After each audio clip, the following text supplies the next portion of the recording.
আমার পেছনে লাগা? আমার ঠাকুরপুকে পুঁটি মাছ খেতে দেয়নি, আমি ওর ছেলেকে হরলিক্স খেতে দেব না।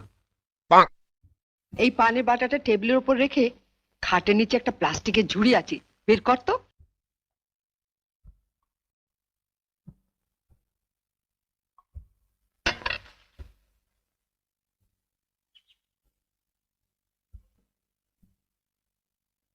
বস। জানিস, বাজার থেকে আপেল আনিয়েছি, শরীরটা এত দুর্বল লাগে। ওই হরলিক্সটা তুমিও খেতে পারো মা।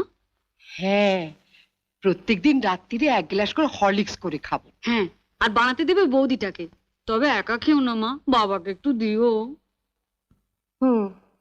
বিয়ের পর তো বাবাকে কিছু খাওয়ালি না, তা এতই যখন খাওয়াবার শখ তখন বাজার থেকে একটু বিষ এনে দে। অসুস্থ নাতিটার মুখ থেকে কেড়ে নিয়ে আসা হরলিক্সটা তোর মাই খা। ঠিক আছে, তোমাকে আর খেতে হবে না। দেখ তো মিষ্টি কিনা।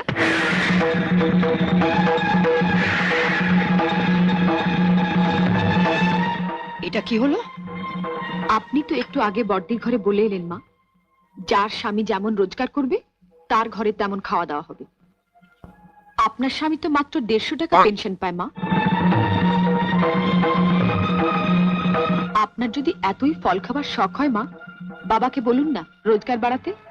নয়তো এর পরেও যদি আপনার ফল খাওয়ার শখ হয়, তাহলে বাজার থেকে 20 পয়সা দিয়ে কুল কিংবা পানি ফল এনে খাবেন, কেমন?